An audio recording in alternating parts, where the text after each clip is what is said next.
కారణం ఏమిటో వాక్యం చెబుతుండగా మీకు అర్థమవుతుంది. దయచేసి దేవుని యొక్క శ్రేష్టమైనటువంటి సువార్తలు మనం ముందుకు పోతుండగా బల్ల ఆరాధనకు ముందుగా మనం కొన్ని మాటలు మనం చూసుకొని దేవుణ్ణి మహిమపరుస్తాము. రండి ప్రియ సహోదరులారా, కీర్తన 139వ అధ్యాయం 1వ వచనంలో కొన్ని మాటలు దేవుడు మనకి ఇచ్చినటువంటి శ్రేష్టమైన ఈ మాటలను దేవుని ఎదుట గణపరుచుకొని ఆయన్ని కీర్తించి మన నోట మన తప్పిదములు ఒప్పుకొని ప్రభు బలలో మనం పాల్గొంటూ పొందుదాం. చిత్తపడ్డవారు, బైబిల్ తీసుకున్నవారు 1వ వచనం నుంచి 139వ అధ్యాయం 1వ వచనం నుంచి కొన్ని మాటలు మనం ధ్యానించుకుందాం. రండి. నన్ను పరిశోధించి తెలుసుకొని ఉన్నావు. నేను కూర్చుండుట నేను లేచుట నీకు తెలియదు. నేను కూర్చుండుట నేను లేచుట నీకు తెలియదు. నేను కూర్చుండుట నేను లేచుట నీకు తెలియదు. ఎంత స్పష్టమైనటువంటి దేవుడు అండి. మనం కూర్చునే సందర్భం ఆయన చూస్తూ ఉంటాడంట. మనం లేచే సందర్భం చూస్తూ ఉంటాడంట. మనం లేచి ఏ బాటకు నడుస్తామో కూడా తెలుసు ఆ ప్రభువుకు. ఈ మార్గాలలో నిజంగా మనం ముందుకు ఇంకా నడిస్తే ఎంత శ్రేష్టమైనటువంటి వాక్యం మనం కోల్పోతా ఉన్నామో, ఎంత పవిత్రమైనటువంటి ఆ మహోన్నతుని వరము మనం పోగొట్టుకుంటున్నామో ముందుకు సాగితే మంచిది. ప్రియులారా, చూడండి కింద వచ్చిన వాళ్ళు ఎంత స్పష్టంగా రాయబడింది. నా నడకను నా పడకను పరిశీలన చేసి ఉన్నావు. నా నడకను నా పడకను ఏం చేస్తా ఉన్నావు? నీవు పరిశీలించి చూస్తున్నావు. చాలా శ్రేష్టమైనటువంటి దేవుని మధ్యలో ఉన్నాం. ప్రియులారా, నువ్వు పండుకునేటప్పుడు నీ చూపెట్టుందో నువ్వురా అతనికి ఆయనకు మొదలు తెలియదు. నువ్వు పండుకునేటప్పుడు, నువ్వు లేచేటప్పుడు, నువ్వు చూస్తున్నప్పుడు, నువ్వు నడుస్తున్నప్పుడు దేవుడు స్పష్టంగా చూసే దేవుడు. నువ్వు మాట్లాడే ప్రతి మాట లెక్కేసే దేవుడు. రెండోది, ఆయన ఏం చేయాలో, నిన్ను ఎట్లా నడిపించాలనో, నీకెట్లా పోషించాలనో, నిన్నెట్లా కాపాడాలనో ఆయనకు బాగా తెలుసు. ప్రియులారా, గమనిస్తున్నారా? వింటున్నారా? వచ్చి తలకాయ ఉంచుకుంటున్నారా? లేదా నిద్రపోతున్నారా? నాకెందుకు లేమనుకుంటున్నారా? ఏదో నేను బాగలేకొచ్చిన కానీ నాకెందుకు ఇదంత పొడుగు, నాకెందుకు అయ్యా అనుకుంటున్నారా? లేదు, నీకేం చెప్పేది దేవుడు. లేదు, నిన్నే పరిశోధించేది దేవుడు. లేదు, నిన్నే పరీక్షించేది. పరిశోధించి నీలో ఉన్నటువంటి ఆలోచనలన్నీ, నీలో ఉన్న పవిత్రమైన ఆలోచనలు చూస్తున్నాడు దేవుడు. పవిత్రమైన ఆలోచనలు చూస్తున్నాడు. చూడలేదనుకుంటున్నావా? చూడండి, కింద వచ్చినాం. దేవుని యందు విశ్వాసం కలిగిన మనం దేవుని యొక్క పరిశుద్ధమైనటువంటి మందిర ఆవరణలోకి వస్తున్నాం. మనం ఎట్లా వస్తున్నాం? ఏ తలంపుతో వస్తున్నాం? ఏ నడకతో వస్తున్నాం? ఏ ఆలోచనతో వస్తున్నాం? అవన్నీ కూడా దేవుడు పరిశోధిస్తున్నాడు అంటున్నాడు. దేవుడు పరీక్షిస్తున్నాడు అంటున్నాడు. ఆ మాటలన్నీ కూడా గమనిస్తున్నాడని వాక్యం బహుతేటగా రాయబడింది. ప్రియులారా, అలాగున్న శ్రేష్టమైనటువంటి భాగంలో మనం ముందుకు సాగినట్లయితే, శ్రేష్టమైన ఆ మాటను ఇంకా మనం దీర్ఘంగా చూసినట్లయితే, ఇక్కడ శ్రేష్టమైనటువంటి ఆ యొక్క 39వ వచనంలోనే 18వ వచనంలో 16వ వచనం ఒకసారి చూడండి. తర్వాత నువ్వు 18వ వచనంలో కూడా చూస్తావు. ప్రియులారా, త్వరగా నీవు దేవుని యందు భయభక్తులు కలిగి నడుచుకునే నీవు దేవుని ఆ మాటలు, ఒక్క మాట నువ్వు విడిచిపెట్టుకుంటే ఒక వజ్రం నువ్వు విడిచిపెట్టుకున్నట్టు. ఒక్క మాట విడిచిపెట్టుకుంటే నీకు ఒక వరం పోయినట్టు. అర్థమవుతుందంటారా? ప్రతి మాట నువ్వు ఆలకించి బాగా ఆలోచనతోటి దేవుని సేవకుడు చెప్పే మాట, దేవుని మాట వస్తుంది మన హృదయంలో కానీ నువ్వు అనుకుంటే నువ్వు ధన్యురాలి, ధన్యుడి. ఏం చెప్తా చూడు 16వ వచనములో, నేను పిండమునై ఉండగా నీ కన్నులు నన్ను చూసెను. నీ కన్నులు నన్ను చూసిన ఎంత భాగ్యం అండి అసలు.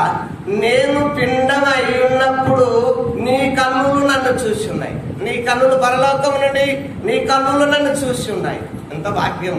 పిండమైనప్పుడే ఆయన చూసుకుంటున్నాడంట. ఆయనకి ఎవరు అవసరమో చూసుకుంటున్నాడంట.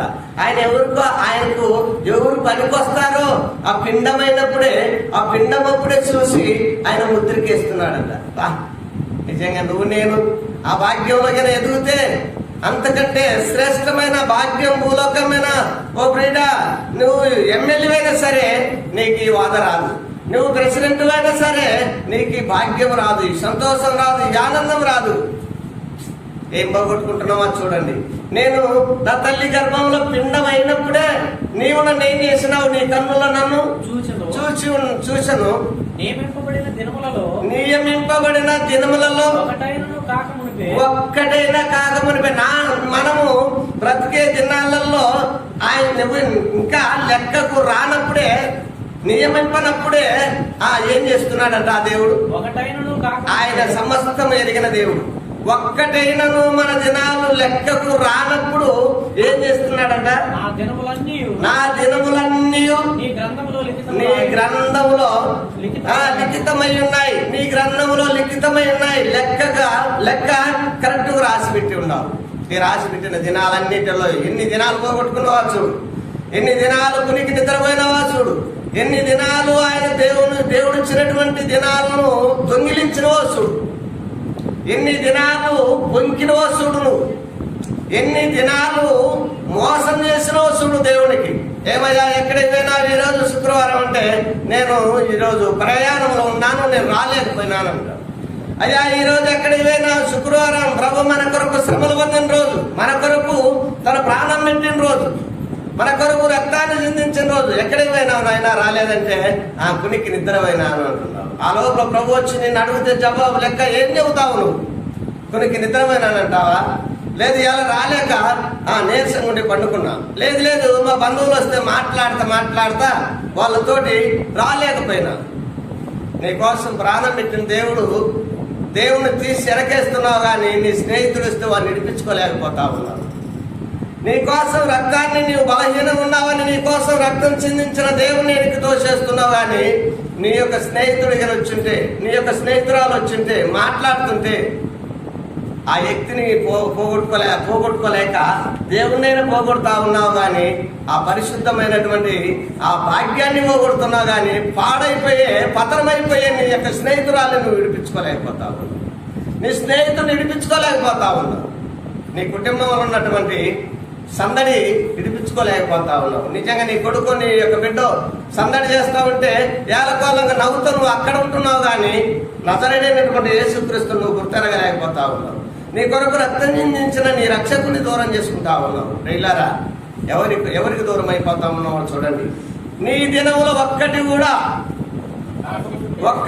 కాకమునుపు, లిఖితము కాకమునుపు నీ యొక్క శ్రేష్టమైన దినాలన్నీ ఆయన గుర్తుపెట్టుకున్నాడు అన్నట్టు. ఇన్ని దినాలు నా కుమారుని భూలోకంలో ఉంచుతున్నాను అని. అర్థమవుతుందంటారా? చదవడి కింద వచ్చిన దేవా నీ తలంపులు నాకెంతో ప్రియమైనవి. వాటి మొత్తం ఎంత ఎంత గొప్పది.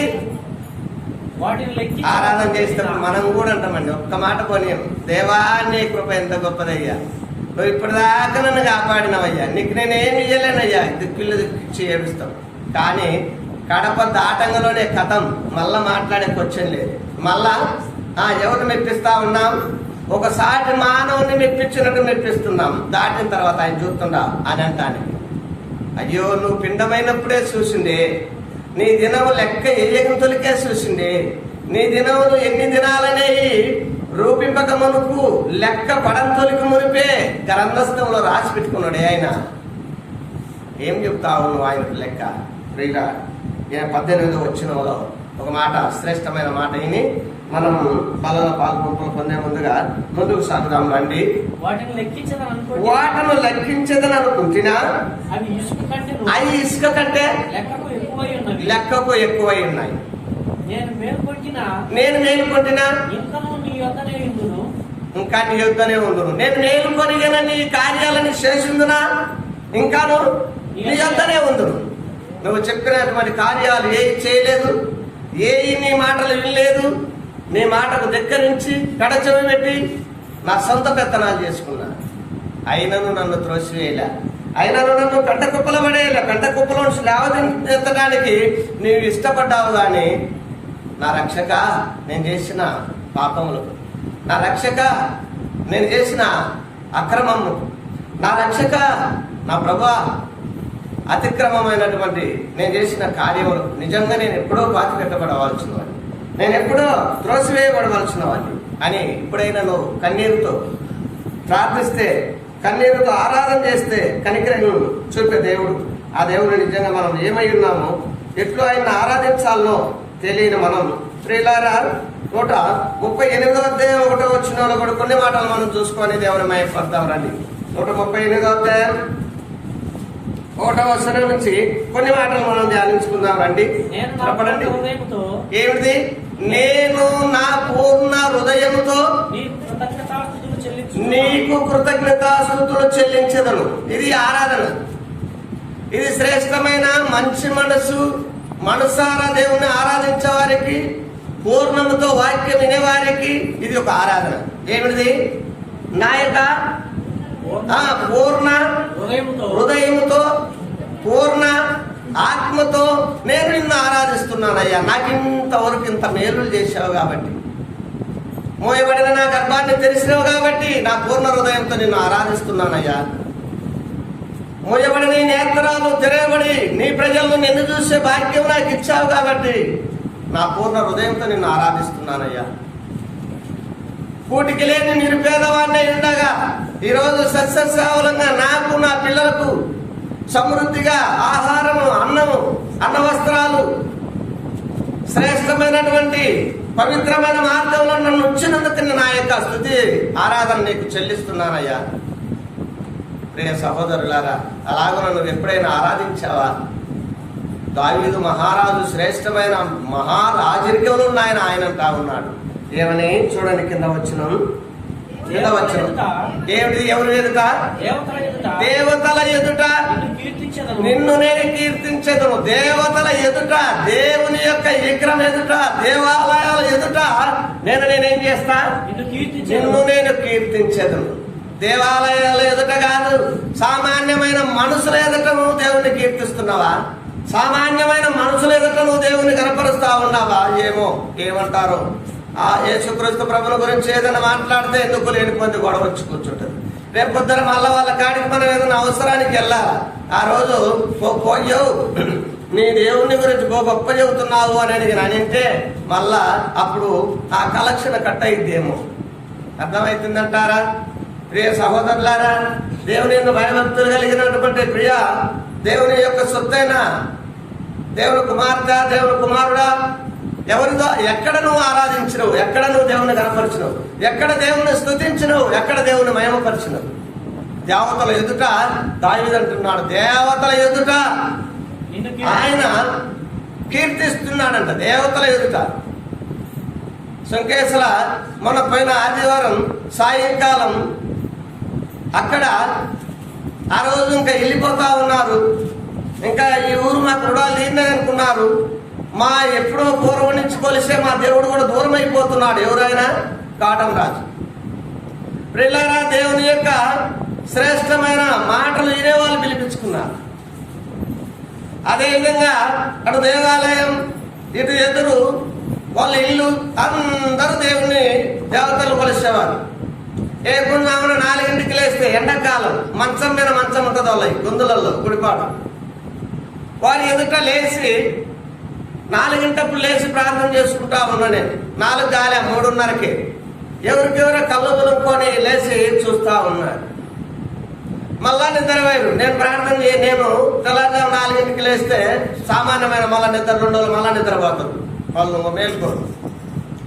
తెల్లారానికి అంటున్నాడు, నిజమే ఈ వ్యక్తి 3:30కు లేచి గంట కూడా మోకాళ్ళ మీద ఉన్నాడు. ఆ వయసు కలిగిన వ్యక్తి.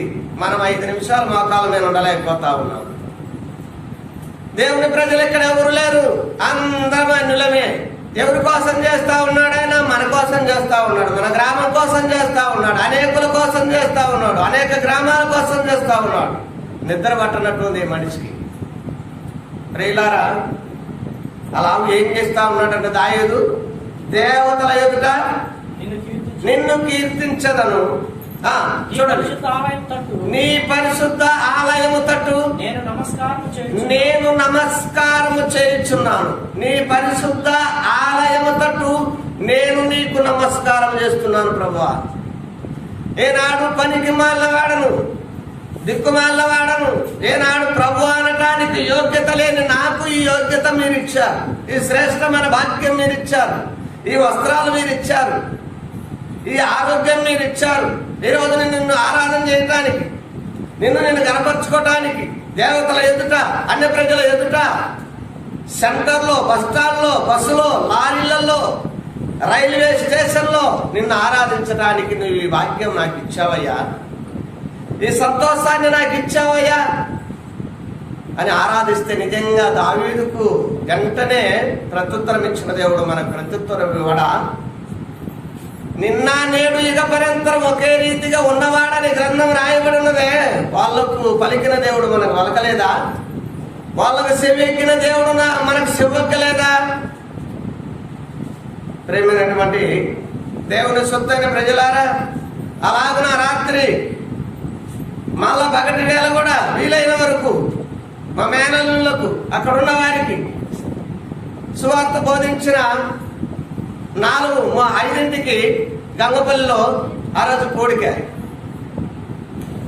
ఈ బట్టలు 2-3 నెలల నుంచి కూడా నేను తీసుకుందాం అనుకుంటున్నా, కానీ ఎందుకు మరి కొంచెం ఇబ్బందిగా ఉంటుంది ప్రజలకు అని అంటా ఉంటుంటే, ఈ పోయిన 2 నెలల క్రితంలో, నెల దాటిన తర్వాత అయ్యనకుండా నేను గుడ్డలు తీసుకొచ్చుకునే ఆ హోల్సేల్ కుట్ట ఆయన అన్నాడు, అయ్యా నువ్వు కట్టుకునేది అయ్యే కానీ 2వ క్వాలిటీ,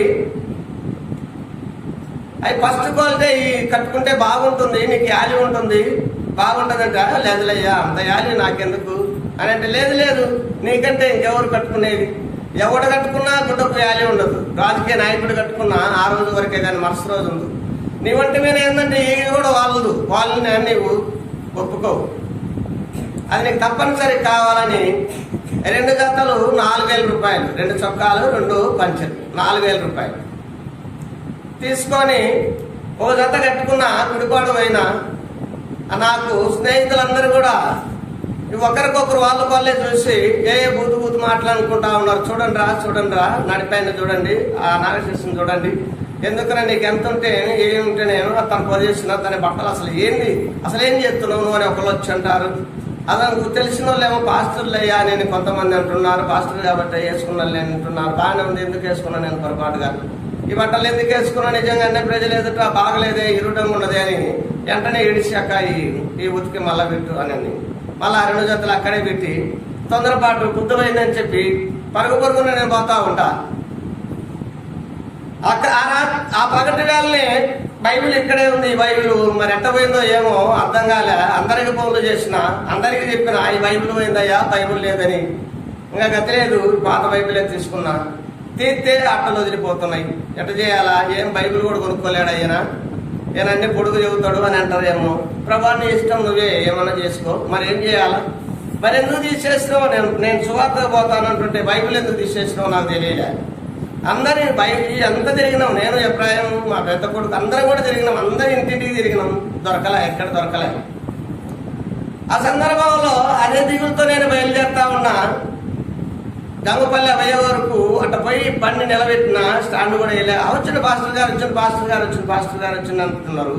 ఈ కాలేడు దిగటంలో ఈ సంచి లేదు, లేదు బట్టలు సంచి లేదు, అస్సలు బాణం అంతా ఎచ్చలు విడిగినట్టు అయిపోయింది. వెంటనే స్టాండ్ అయ్యా రౌండ్ తిప్పుతానే ఉండా. పాస్టర్ గారు ఎక్కడికి అంటుంటే మళ్ళా వస్తా అంటే తొందరగా దొరుకుతాయి, ఆ గుడ్డలు ఎందుకు తీసుకుంటారులే అని ప్రభువు నా పచ్చాను ఉన్నాడు కదా అని మళ్ళా ఆయనకి తిరిగి గురవశాల కాంచి అడుగుతా వస్తున్నాయే, ఎవరైనా సంచి పట్టుకొని వస్తే నాదేం చెప్పండి, నేను జారిపోయింది ఇప్పుడే వస్తున్నానని. గుడిపాటికి పోయినా, గురసాలకు చెప్పినా, గుడిపాటికి చెప్పినా, ఎవరికి చెప్పినా అంటే లేదయ్యా తీసుకోలేదయ్యా, నేను తీసుకోలేదు. ఆ ప్రాణం ఎట్టుందంటే ఇంకా దడ వచ్చింది, ఉణుకొచ్చింది, భయం వచ్చింది. నేను ఏదో చేసిన తప్పు, ఏదో చేయకపోతే ఎందుకుంటది ఈ రకంగా? బైబిల్ ఇచ్చినాడు, బైబిల్ తీసుకున్నాడు, వల్ల పనికి వాళ్ళవాడా నీకు నా బైబిల్ గ్రంథం నువ్వు పట్టుకోవద్దు అని చేయండి. ఆ మార్గంలో మీరు నడుతురు. కానీ 50 అధ్యాయం కీర్తన 50 అధ్యాయం 14 వచ్చిన కీర్తన 14 కాదండి 17 తీసుకోండి. కీర్తన ఇంకొక వచ్చిన వెనక్కి పోతే 6వ వచ్చిన కంచి చదివితే బాగుంటుంది. ప్రియులారా, శ్రేష్టమైన మాటలు గుర్తెరగండి, అవి చదువుకుంటుండండి. గుడిపాడు దాటినా వదులాగులేకి వచ్చినా చిరి చెమటలు పుట్టినాయి.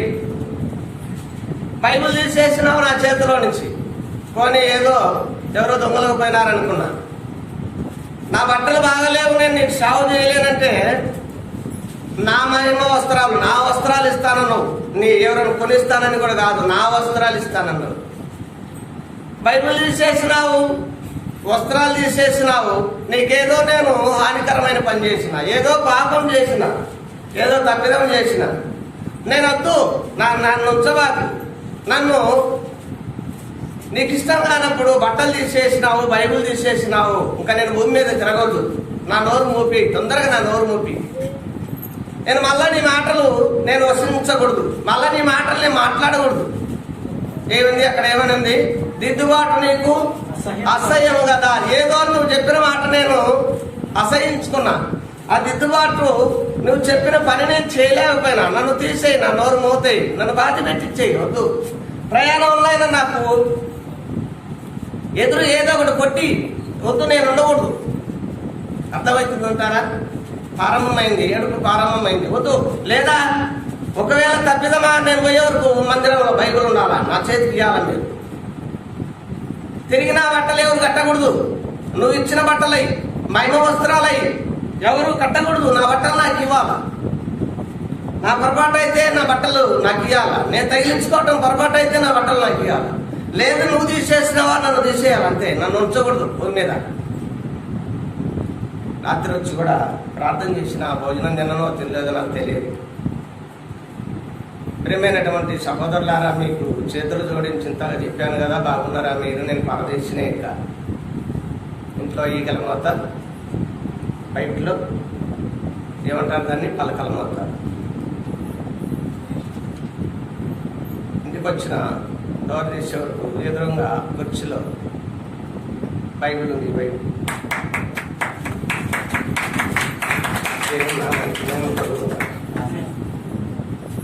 నా బట్టలు బైబిల్ అయితే ఉంది, నా బట్టలెంట. నేను పోను. ఎదురైనా ఏదైనా కొట్టు, ముందైనా కొట్టించు, ఉండకూడదు. నేను మళ్ళీ ఆడను ప్రారంభమై ఏడ్చాను. నేను ఉండకూడదు, ఒక్క నిమిషం ఉండకూడదు. మళ్ళా చర్చలు పాత కూడా పెట్టుకొని బయలుదేరడం వల్ల నా బట్టల వల్ల నాకు ఇష్టమైతే నువ్వు ఎవరైతే పట్టుకున్నారో వారి హృదయంలో అగ్ని మండాల. వాడికి నిద్ర పట్టకూడదు, వారు కూర్చుంటే కూర్చోకూడదు, లేస్తే లేయకూడదు. వారి హృదయంలో మంట మండాల. ఎత్తుక్కుంటా రావాల నాకు ఎదురు. కుంటకాడికి వచ్చే వరకు గుర్రపుచాల నుంచి ఎత్తుక్కుంటా ఈ బట్టలేవురు చూశాడంట. ఇప్పుడు వాడు పాలెమతనే బట్టలు తీసుకుంటాడంట. బా, ఎంత శ్రేష్టమైన బట్టలు, నాకు నా తరం సరిపోదు. ఈ 2 బట్టలు ఎక్కడికో పల్లెలు ఫంక్షన్కి పోయేటప్పుడు కట్టుకోవచ్చు, మళ్ళా పెట్టుకోవచ్చు. మళ్ళా తీసుకుంటాడంట, మళ్ళా మన తీసుకుంటాడంట, మళ్ళా సంచిలో పెట్టుకుంటాడంట.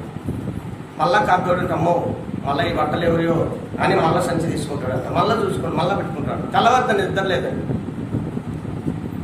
పొద్దున్నే వాళ్ళ భార్య ఏమైతే తెల్లవారులు ఏందో వలన మీ నాయన సంచి చూడను, మళ్ళీ ఆడబెట్టను, సంచి చూడను, ఆడబెట్టను, నిద్రే లేదు. ఏమంటే పనికి మాలిన వాడా.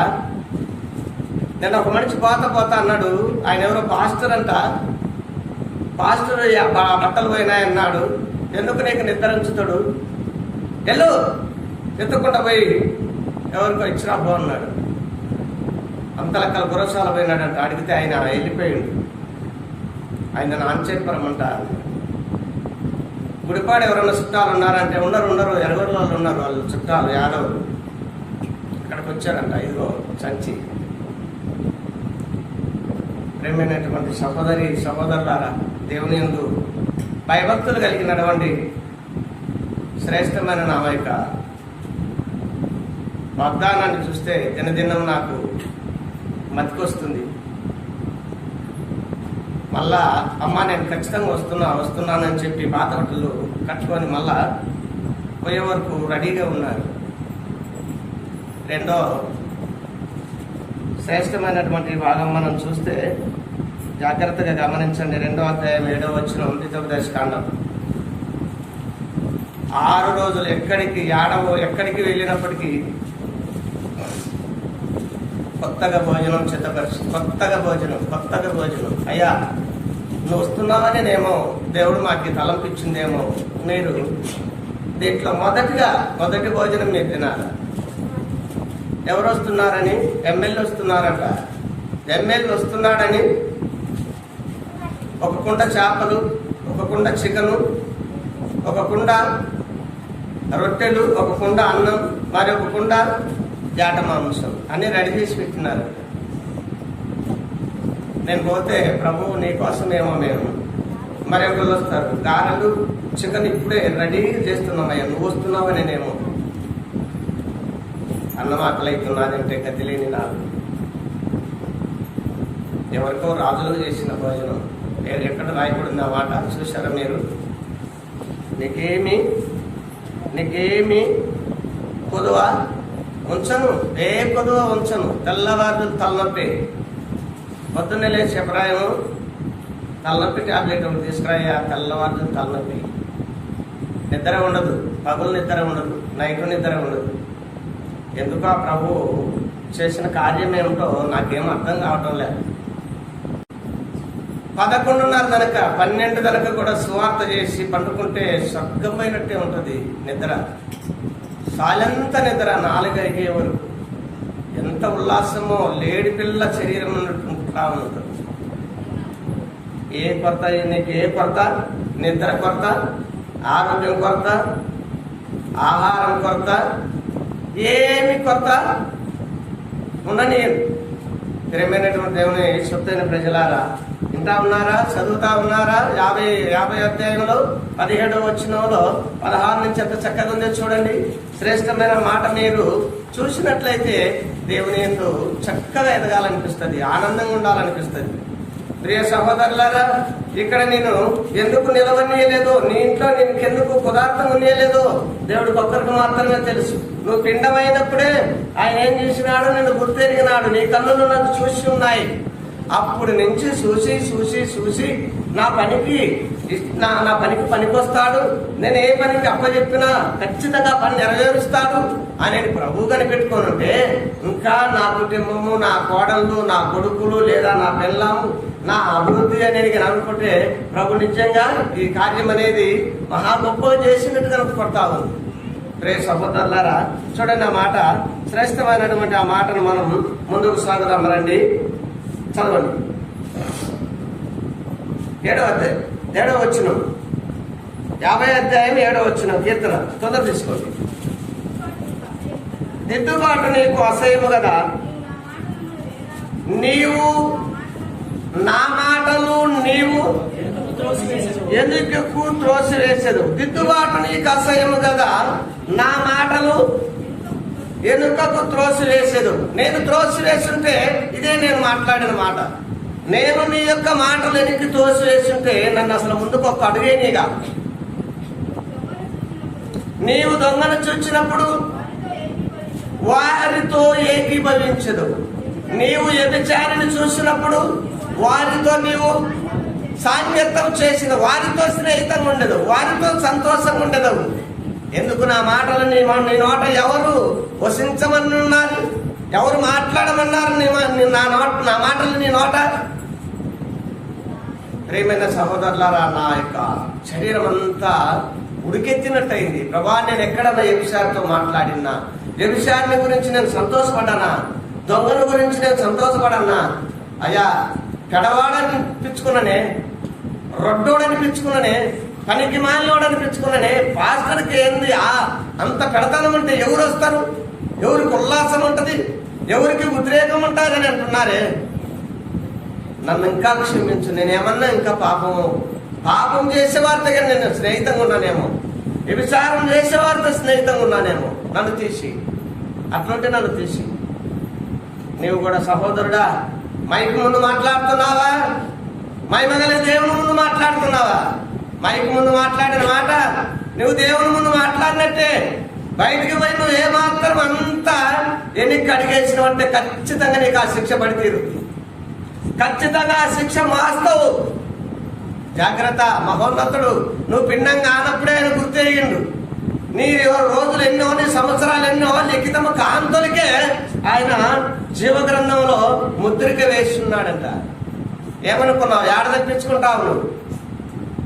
సహోదరులారా, కింద భాగం చూసినట్లయితే మనం శ్రేష్టమైన ఆ వాక్యంలో చూసి పళ్ళలో మనం పాల్పంపులు పొందవచ్చు.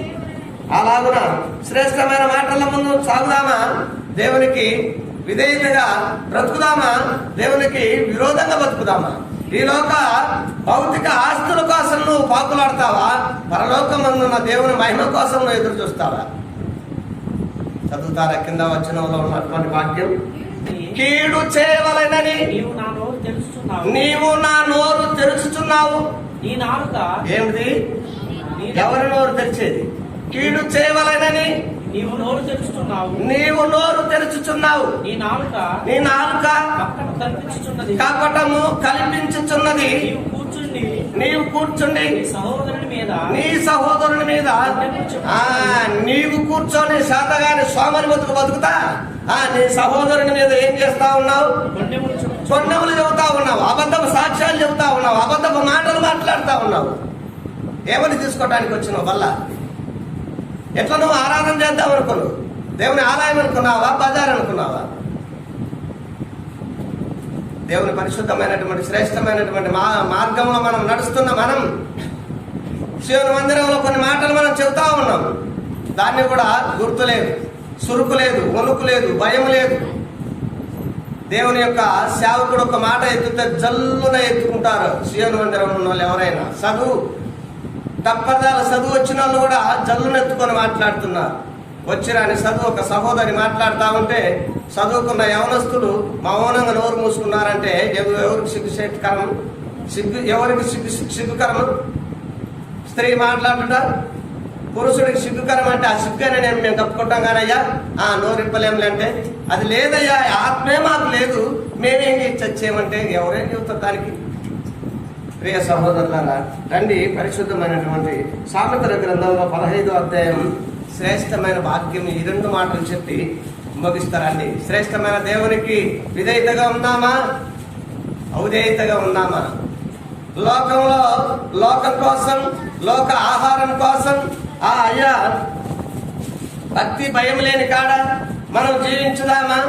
శ్రేష్టమైన దేవుని యొక్క ప్రజల ఎదుట దేవుని ప్రజలకు సువార్త చెబుతూ అనేకులు పాప మార్గంలో నుండి పరిశుద్ధమైన మార్గంలోకి నడిపిద్దామా? లేదు పనికి మాలిన మార్గంలోనే మనం కూడా భయపడి ఉందామా? చూడండి, రుచికరమైనటువంటి శ్రేష్టమైన ఆ ఆహారంకి వెళ్ళి కోరుతుంటాదంట మన నోరు. చదువుదాం రండి. ఈ యొక్క 15వ అధ్యాయం 17వ వచనం. పగవాని ఇంట క్రొవ్విన ఎద్దు మాంసం తినట కంటే ప్రేమగల చోట ఆకుకూరలు తినుట మేలు. ఎట్లంట? పగవాని ఇంట్లో రోజు గొడవాడుకుంటా, రోజు తగాదాడుకుంటా, ఒకరి దృష్టిలో ఒకరు పట్టుకొని లాక్కుంటా, ఒకరి శంపలు ఒకరు బగలు పట్టుకుంటా, బజార్లోకి గుట్టు బయటలోకి ఈడ్చుకుంటా, బతుకంతా బజారు పాలు చేసుకుంటా ఉండి ఆడ రోజు ఎద్దు మాంసం తినే కంటే ఎక్కడంట సమాధానం కలిగి నెమ్మది కలిగి ఈ యొక్క శ్రేష్టమైనటువంటి దేవుని ఆత్మ కలిగిన ప్రజల ఎదుట ఏంటంట మంచిది? ఆకుకూరల భోజనం తిని దేవుణ్ణి ఆరాధించుట మంచిది, మేలు. ప్రియులారా, ఆ శ్రేష్టమైన బ్రతుకుదామా? నిత్యం ఏడ్చుకుంటా ఆయన ఇంట్లో కూర్చుందామా? అర్థమవుతుందంటారా? కింద వచ్చిన మళ్ళా మనం చూస్తే 17వ అధ్యాయం 1వ వచనం. ఈ 2 మార్గాలు చూడండి. ఏది మంచిదో, ఏది చెడ్డదో, ఏది శ్రేష్టమైందో దేవుని యొక్క పరిశుద్ధమైన వాక్యం చెబుతుంది. నేను కాదు, దేవుని వాక్యం చెబుతుంది. ప్రియులారా, నేనేమైనా కలుపుకోలేదు, కొన్ని కల్పితం చేయలేదు, కొన్ని తీసివేయలేదు. దేవుని పరిశుద్ధమైన ప్రజలకు తన ఆత్మ ద్వారా, పరిశుద్ధ ఆత్మ ద్వారా రాయబడిన మాటలు నేను ముందుకు తీసుకొస్తా ఉన్నాను. వింటున్నారా? మీరు దాన్ని గ్రహిస్తున్నారా? ఆ సంతోషం పంచుకోవాలనుకుంటున్నారా?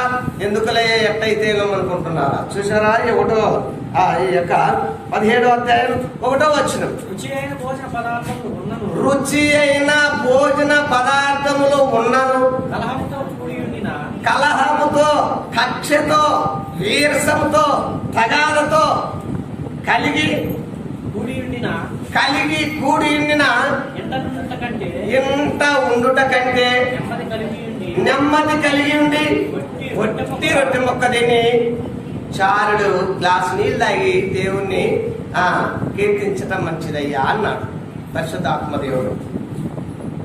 జ్ఞాని అయినటువంటి సొలొమోనుతో ఈ మాటలు శ్రేష్టంగా రాయబడ్డాడు. చచ్చా, నీచమైన బ్రతుకు బతికే కంటే 1 కాదు, 2 కాదు, 3 కాదు, 4 కాదు, 5 కాదు, 700 మందిని మోహించిన పెళ్లి చేసుకున్నాడు. అది కూడా నా బ్రతుకు సరిపోదని మళ్ళా 300 మంది స్త్రీలను ఉంచుకున్నారు. ఎందుకు ఈ నీచమైన బ్రతుకు? ఎందుకు ఈ పాడు బ్రతుకు? ముందు ఉంటే ఉండమను, అయిపోయింది కనుక, శావకుడు వాక్యం అయిపోయింది కనుక. లేకపోతే ఆయనకి ఇష్టం కాకపోతే పొమ్మని చెప్పు. నేను మాత్రం ఇంకా అరగంట కనుక అయ్యగారు ఆయన ముగించే కనుక మాత్రం దేవుని వాక్యం ముగించు అని మాత్రం నేను అన్ను అంటాను.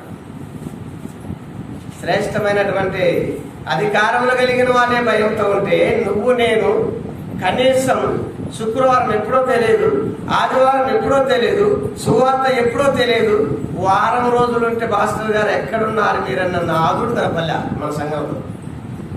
పాపం ఊరికి అయ్యా ఈరోజు ఎక్కడ సువార్త అయ్యా, మరి ఆ టైంలో నాకు ఒకసారి నా నంబరు ఒకసారి రింగ్ చేయండి, నేను చేసి పెట్టుకుంటాను. అయ్యా మీరు అన్నం తిన్నారా? మీరు నిద్రమైనరా? ఏ ఊర్లో? ఈరోజు ఏ ఊర్లో ఉన్నారు? ఈరోజు ఏ ఊర్లో ఉన్నారు? పొద్దున కూడా అంటున్నాడు, అయ్యా ఎక్కడైనా ఉన్నారా? మందిరం అంటే లేదయ్యా, మందిరం పోతే మందిరం వాకిలేసి ఊరికనే ఉంటుంది. అందుకు కాబట్టి పోవాల్సి వస్తుంది. ఏం చెప్తున్నాం చెప్పండి? దేవునికి ఏం సమాధానం చెబుతాం చెప్పండి? దేవునికి ఏమి మనం చెల్లించగలుగుతాం? ఏం తీసుకొచ్చినాం? ఏం తీసుకొని పోతాం? ప్రియులారా, ఏం నీకు కొత్త చేయనన్న దేవుడు, చిన్న వాక్యం దేవుడు ఆశీర్వదించి దీవించబడం గాక. శ్రేష్టమైన ఎద్దు మాంసం తినే కాడుంటావా? నెమ్మది కలిగి ఆకుకూర తినే కాడుంటావా? రెండోది ఏం చెప్పాను మీకు? రెండోది ఇంకేమిటిది? రొట్టె ముక్క తినే కాడుంటావా? ఏం మాంసం ఏమిటిది? మంచి రుచి గల మాంసం. లేదులే, ఎంత ముద్దుకో నా తలకాయ వేగిపోవాల్సిందే గాని ప్రభువే ముద్రికేస్తే సాతాను ముద్రిక మీకు ఒక్క ముక్క మతికి లేకుండా చేయాలరా? అప్పుడు కానీ మీకు వేరేవాడు వచ్చి మిమ్మల్ని సిగ్గుదిట్టే గాని ఎక్కడి నుంచో వస్తారు ఎవరో ఒకళ్ళు. దేవుడు మాత్రం తన కుమారుని పంపించక తప్పదు. ఇప్పుడు చెప్పిన మాటలే ఒట్టి రొట్టె ముక్క తినే అనే మాట కూడా అంటే రుచిగల్లా భోజనం అనేది గుర్తు లేకపోతే, స్త్రీలు వెనక చదువుతా ఉంటే పురుషులైనటువంటి మీరు ఒక మాట నోట్లో నుంచి రాలేదంటే నిజంగా ముద్రకి ఎవరి ముద్రకు పడదంటే అపవాదిగాడి ముద్రకు పడ్డట్టే కనపడతావు. ఉల్లాసంగా ఉండాలి, ఉద్రేకంగా ఉండాలి. ప్రియ సహోదరులారా, నిజంగా ఒక దైవభక్తి మీద, ఒక విద్య మీద ఆసక్తి కలిగిన వాళ్ళైతే, నేను కొత్తలలో పెళ్లి కాంతలకి ఈ డ్రామాలు కోలన్నలు చేసేటప్పుడు ఎంత ఉల్లాసం ఉంటుందంటే ఎప్పుడో మా సీన్ అనుకుంటుంటాం. నేను గుడిపాడు ఆ చెక్కోళ్ళ అబ్బాయి చెక్క పని చేస్తుంటారు. చెక్కోళ్ళ ఆయన నాకంటే ఒక పెద్ద ఉంటాడు. అతని సీన్ రాలే, ఇంకో సీన్ పాడుతూనే ఉన్నాడు. ఇతని సీన్ వెనక్కి ఆ తెరగుడ్డ తాపుకోసారి తీస్తుంటాడు. తొందరపడతాడు. ఊరి ఆగురా, ఇంకా 2 మధ్యాలు ఉన్నాయి కానీ అతని ఆగురా అంటే ఇతను ఇంకా పట్టుకోవడానికి ఇంక ఎప్పుడు విడిచిపెడితే పోయి మైకి మీద పడాలి. ఎప్పుడు ఆమెనంటే తొందరగా పోయి పడుకొని నిద్రపోమని మనం. వాళ్ళేమో ఎప్పుడు తెర తీస్తే వచ్చి వాళ్ళ చేతనైన కాడికి వాళ్ళు ఇచ్చా కుమ్మరించాలని వాళ్ళ భ్రమ. మనమేమో ఎప్పుడు ఆమెనంటే పోయి కన్ను ముచ్చుకొని నిద్రపోయి మళ్ళీ ఆదివారం 12 గంటలకు రావడానికి చిత్తపడుతున్నాం. అర్థమవుతుంది అంటారా? దేవునికి ఇదేతమైన పిల్లలమేనా? దేవుడికి ఇష్టమైన పిల్లలమేనా? ఎఫెసీయులకు రాసిన పత్రిక 5వ వచనంలో చూస్తే మనం చాలా శ్రేష్టంగా ఉంటుంది. అక్కడ నీ కోసం చేసిన పని నిజంగా మన కోసమని బైబిల్ అక్కడ రాయబడ్డట్టు కనపడలేదు. చదవండి, ఆ వచనం ఒక్కటి చదివి మీకు ఆ బలలో పాల్పంపులు పొందుదాం.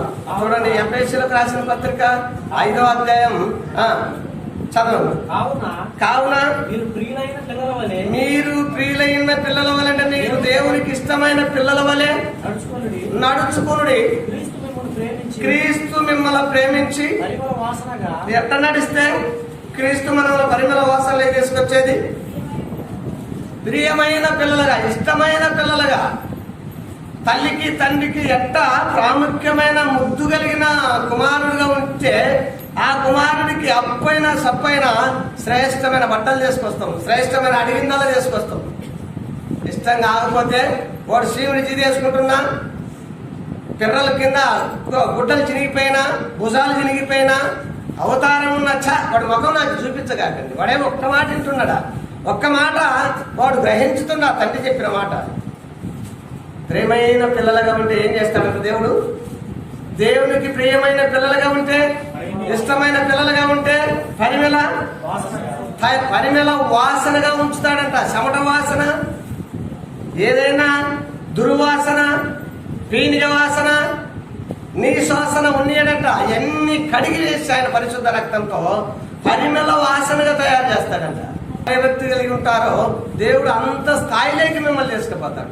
ఎంత దిగజారిపోతారో దేవుడు మిమ్మల్ని అంతా పెట్టకుప్పల పడేస్తాడు. చిన్న వాక్యం దేవుడు ఆశీర్వదించి దీవించబడును గాక.